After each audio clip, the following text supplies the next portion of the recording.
اعوذ باللہ من الشیطان الرجیم بسم اللہ الرحمن الرحیم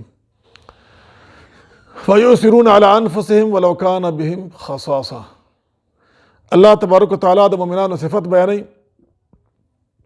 چې مؤمنان ایمان والا هغه خلق دي چې هغوی په ځان سخته تېروي خو بل د بل امداد کوي. که په ده باندې د مالی تکلیف هم وي او د تنګ دست هم وي خو د بل مسلمان سره امداد کوي په وخت ضرورت کې. ځان نه هر ساتي خو بل مړی. لنډ الفاظو کې مطلب دا دی ټولو مسلمانانو ته زما دا خواست دی چې په دې موجوده وخت کې چې دا کوم وخت دی وخت کې په دې لاک ډاون په دوران کې ټول مزدورکار طبقه کور ناست دي، مزدورۍ ولاړې دي، دکانداران چې کوم کمزور دکانداران دي هغه ټول کور ناست دي، دکانونه بند دي، چبړې فروش کور ناست دي، د هغوی د روزګار ذرایع بند دي.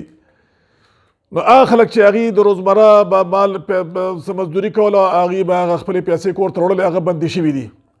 هغې خواران فاقو ته خبر د هغوی رسېدلې ده. نو زه تاسو ټول ته دا خواست کوم چې په چا باندې زکات فرض شوی دی یا کوم خلک د صاحب نصاب دي، صاحب استطاعت دي، هغوی د رمضان مبارک د میاشتې انتظار مه کوئ چېرې موږ به رمضان کې زکات وباسو چې هغه وخت کې بیا ثواب زیاتي.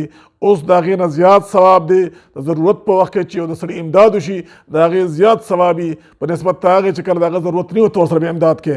لہذا دې وخت کې د خپلو ګیر چاپېره نظر واچوئ، تاسو سره په خوشه په ګاونډ کې په دوستانو کې په رشته دارانو کې هر ځای پورې چې تاسو ته وس رسیدی شي نو د هغې مسلمانانو سره ضرورتمندو سره مزدورکارو سره امداد وکړئ. تاسو له به الله د دې ډېر زیات اجر درکړي. او دا زما دا ویډیو څونه مسلمانانو ته چې تاسو شیر کولی سئ شیر یې کړئ چې چا هم پې عمل وکړو صدقه جاریه ده ستاسو به الله اجر درکړي، د دې د شیر کولو به اجر تاسو له الله پاک درکړي او چې چا پې عمل وکړو هغوی له به الله د خپل عمل اجر ورکړي. وما علینا الا البلاغ.